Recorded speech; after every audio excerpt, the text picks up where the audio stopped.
इसे ऐसे भी लिख सकते हैं और ऐसे भी लिख सकते हैं, Sn equal to a into में r की पावर n-1 अपॉन r-1। पकड़ में आया आपको? नहीं आया? आप इसको दोनों तरीके से लिख सकते हैं, और अगर दोनों तरीके से लिख सकते हैं तो नॉर्मली हम लोग कब किसका यूज करते हैं? यूज तो आप दोनों में से किसी का भी कर लो, लेकिन कुछ बुक्स ने स्पेसिफिकली एक ट्रेंड सेट कर दिया जो कि गलत भी नहीं है, ठीक है ना। हम लोग इस फार्मूले का यूज तब करेंगे जब भी हमारा मॉड r 1 से बड़ा होगा। मॉड r 1 से बड़ा होने का मतलब समझ में आया? कभी किसी टाइम में हमने घोड़े की बात करी थी? नहीं? अच्छा कोई बात नहीं। मॉड r 1 से बड़ा होने का मतलब होता है जब r की वैल्यू है ना या तो 1 से लेकर के इन्फिनिट के बीच हो, माने 1 से बड़ी हो, या फिर माइनस इन्फिनिट से -1 में हो, या तो 1 के उधर हो या -1 के इधर हो। कहानी पकड़ में आई आपको? या तो 1 के इधर हो या -1 के इधर हो। तो जब जब भी r की वैल्यू माने कॉमन रेशियो 1 से बड़ा होगा तब आप इसका यूज करोगे, और जब जब भी कॉमन रेशियो 1 से छोटा होगा आप इसका यूज करोगे। इसका मतलब जब आपका r -1 से 1 में होगा। कहानी पकड़ में आई? अब जो बच्चे के दिमाग में जो सबसे पहले आता है वो ये कि सर जब 1 और -1 में तब इसका यूज करा, 1 के उधर इसका, -1 के उधर भी इसका, सब जब r बराबर 1 हो गया तब क्या करूंगा? उसके मन में ये आता ही नहीं फार्मूले का क्या करना है, वो तो उसके लिए भाड़ में गया, ठीक है। उसके दिमाग में आता है when mod r equal to 1, तो बोला ही नहीं, ठीक है। जब मॉड r की वैल्यू 1 हो गई तो आप ये भी सोचो सारी सीरीज ए बन गई। Sn इजिकल टू क्या बन गया? a प्लस a कितनी बार? n बार। तो वैसे ही गिन देना, तेरे को क्या दर्द है नहीं आया समझ में? तो r की वैल्यू 1 होने पे क्या दर्द है? वो तो वैसे ही गिन ले, na या -na। कहानी पकड़ में आई या नहीं आई? तो अपने पास में 2 फार्मूले बने बहुत ही कमाल के, और उनके खास केस बने फार्मूला नंबर 1, ठीक है, और ये फार्मूला नंबर 2। हम लोग इनका यूज करेंगे डायरेक्टली, हम ये मेथड नहीं सीख रहे अब, ठीक है। ये तो सिर्फ हमारी कॉपी में दर्ज रहेगा। आइए अगले क्वेश्चन में बात करेंगे, फटाफट पहुंचिए। ये रोज इसी टाइम पे लाइट जाती है, लाइट जाती है इसका एसी ट्रिप हो जाता है, ठीक है। एसी ट्रिप होते ही वाट लग जाती है। इससे अभी हो गया? नहीं बना? हो गया? क्वेश्चन करते हैं अपन आगे।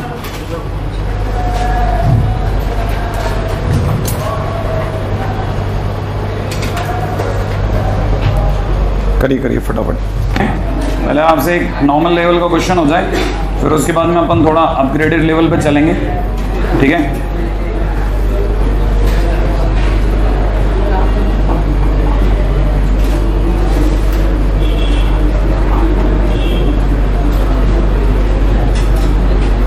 बहुत ही सिंपल था क्वेश्चन, ठीक है।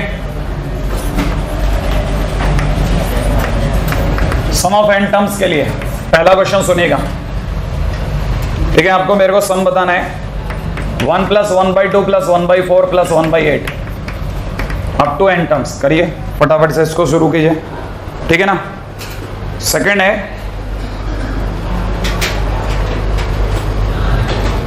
है find summation k equal to 1 से लेकर के 10 तक 2 + 3 टू द पावर k।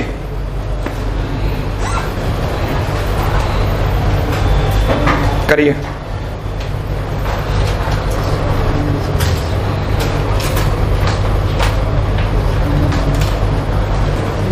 हाँ भाई बना किसी का? पहले वाले का आंसर कितनों का आ गया? 1 2 3 4। बहुत डरे डरे से हाथ आ रहे हैं। सबसे पहले आपको इसका a मिल गया भाई, कितना? r कितना? 1/2 पक्का? अपने पास में a और r आ गया। अब सोचने की बात क्या है वो सुनो आप। अगर आपके पास में a और r दोनों आ गया, ठीक है, इसकी बैटरी भी बहुत टाइम से गई है, ठीक है। एक जना बैटरी ले आना ना, इसके बाद चले जाना लिखने। a इक्वल टू में इतना सम ऑफ n टर्म्स की अगर बात करी जाए तो पहले तो आप ये बता दो इसका r जो है वो किस केस में आता है, 1 से कम वाले 1 से ज्यादा वाले? ये अपने आप में इस केस में आता है।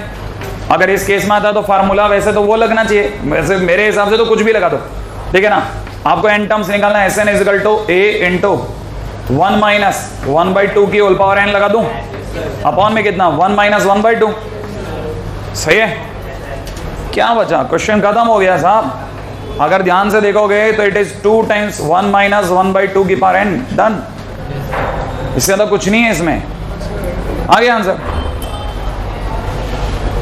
नहीं है? अब ये क्या पंगा है सर? अरे समेशन माने क्या होता है? सम।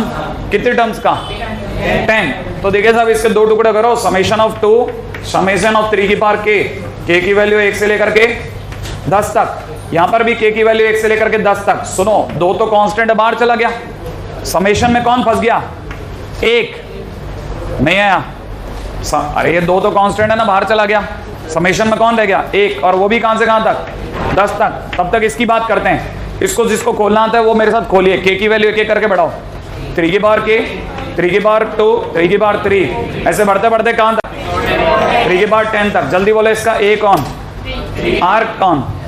r हर बार किसकी मल्टीप्लाई हो रही? 3। नंबर ऑफ टर्म्स बोलो 10। ये बात पक्की हो गई। कौन सा वाला r है? 1 से बड़ा है 1 से छोटा? 1 से बड़ा। 1 से बड़े वाले के लिए फार्मूला कुछ भी लगा दो, कुछ भी। a इंटू आर की पावर n-1 लगा लेते हैं। चलो, a की जगह कितना? 3 इंटू में 3 की पावर n-1, बोले तो 10 - 1 नहीं है, 9 -1 अपॉन में नीचे कितना? 3 - 1। अरे ये बैटरी कहीं नहीं, इसलिए बज रहा। ये कहानी पकड़ में आई आपको या नहीं आई? नहीं आई। अरे फार्मूला हो गया। अगर बाय द वे जैसे किसी की बेटा भी बड़ी हुई है तो 3 की पावर 9 निकाल लेना। नहीं है। उधर वाले का क्या होगा? उधर वाले तो इंटरेस्टिंग है। अगर आप समझदार हो तो आपको खट से नहीं आ जाएगा। ये आपसे एक जुड़वा रहा है। कितनी बार? एक 10 बार जोड़ के कितना आया? 10। नहीं आई बात? कहानी पकड़ में आई?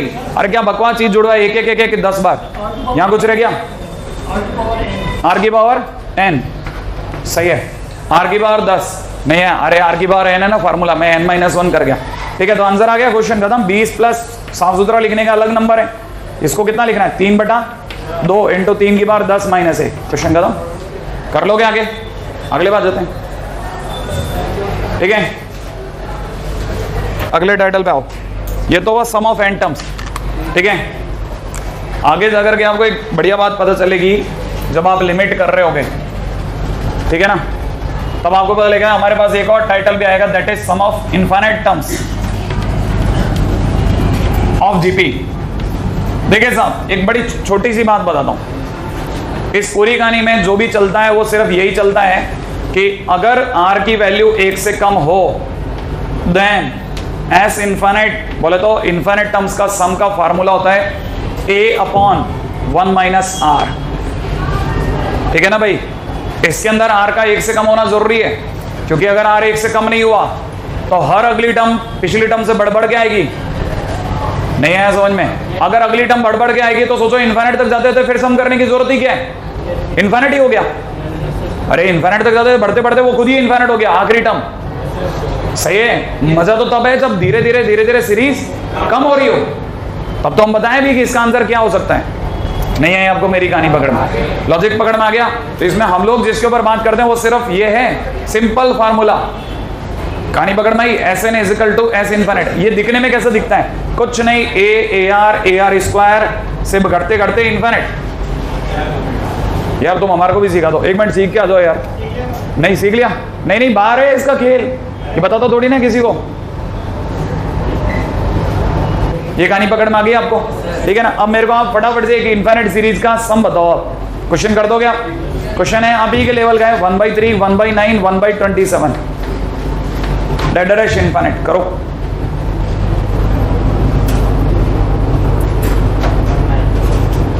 हाँ भाई, हो गया?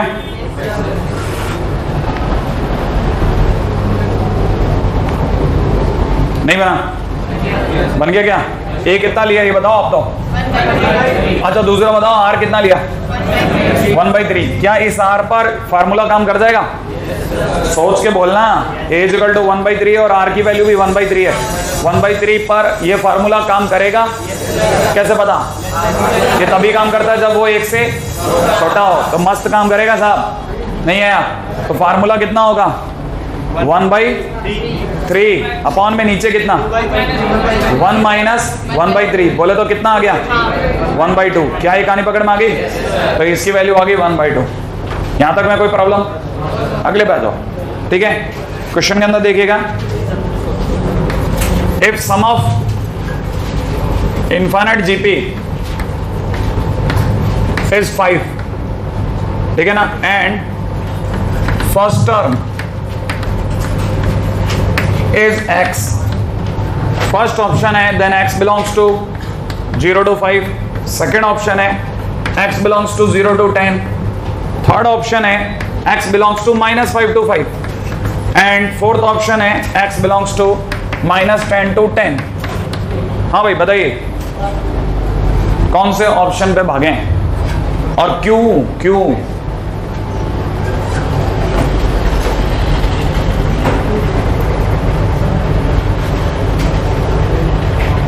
कर गया।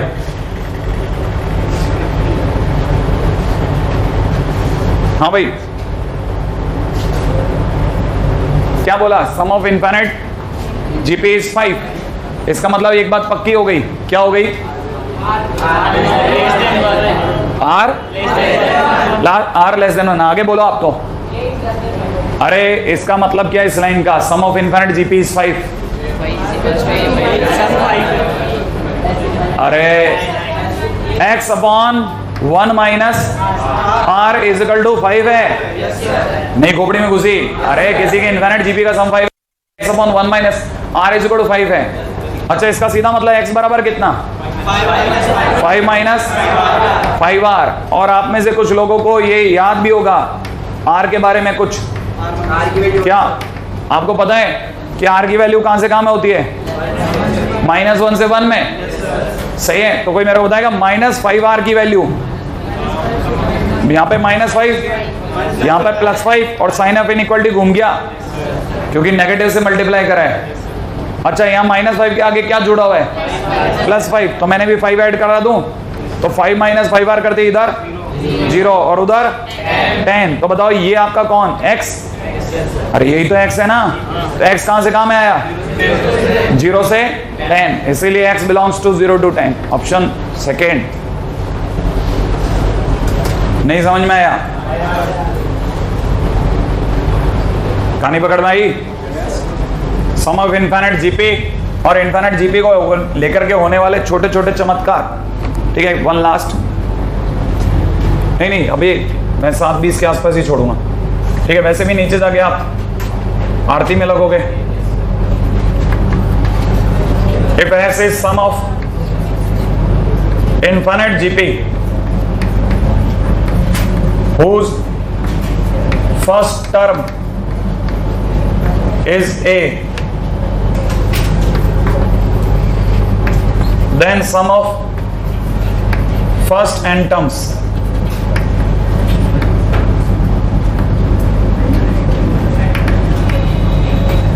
Question mark. बहुत ही अच्छा क्वेश्चन है। ये लेवल का पहला क्वेश्चन उठा। इनफाइनाइट जीपी का सम कितना दे रखा है? s। इसका क्या मतलब है? इस लाइन का क्या मतलब है? क्या x तो छूट गया ना उस क्वेश्चन में। a upon 1 minus r is equal to कितना है? s। एक मिनट के लिए, इससे पहले कि आप आगे चलो मैं आपको क्वेश्चन की भावना समझा देता हूँ। देखो साहब, क्वेश्चन वाला ये पूछ रहा है कि अगर आप ऐसे धूल उड़ाते हुए निकल जाओगे ना, इनफाइनाइट तक पहुंचोगे तो जो सम आएगा वो ऐसे नहीं है, लेकिन बीच में कहीं पर AR आया, AR स्क्वायर आया, कहीं पे AR की पावर n-1 भी तो आएगा, फिर आगे AR की पावर n भी आएगा और ये आगे चला जाएगा। नहीं है, कहता है अगर बाय द वे पूरी सीरीज का सम अगर s है तो इसके इतने हिस्से का सम, इतने हिस्से का मतलब समझे, n टर्म्स का सम कितना है। बात समझ में आई है नहीं है आपको? कहता है पूरे का मैंने सम दे दिया ऐसे, बताओ बीच के हिस्से का सम कितना होगा। तो हिसाब से देखा जाए, हम मना कर देते हैं, हमें क्या पता, लेकिन पजल है, दिमाग का खेल है। तो हम यहाँ पे क्या बोल सकते हैं कि भाई इतने का सम तेने ऐसे दे रखा है, इसका सम तो हम लोगों के पास में n टर्म्स का सम का एक फार्मूला, हम तो उसी से जाएंगे, तो हमने ऐड करा दिया। भाई इसके बारे में पूछ रहा है तू, तो Sn इज इक्वल टू हमारे अकॉर्डिंगली तो a इंटू 1 माइनस r की power n upon 1 minus r होना चाहिए था। सही है? एक बच्चे के दिमाग में है सर इसमें a अपॉन 1 माइनस r तो अपना s है सर, उतना तो अलग कर लो आप। मैंने कहा बात तो सही कह रहे, भैया एस अलग करवा ले, 1 माइनस आर की power N, S N equal to, ये बोलने वाला था मैं। फिर मेरे को याद आया कि एस एन तो चलो मानने वाले ने पूछ लिया, एस सामने वाले ने दे दिया, आर तो मेरे घर का है भाई, आर तो मैंने अपनी तरफ से सीरीज में मानना है, नहीं आया समझ में? तो अपना माना हुआ आंसर थोड़ी छोड़ दूंगा, मतलब मेरे को यहां से आर को भी हटाना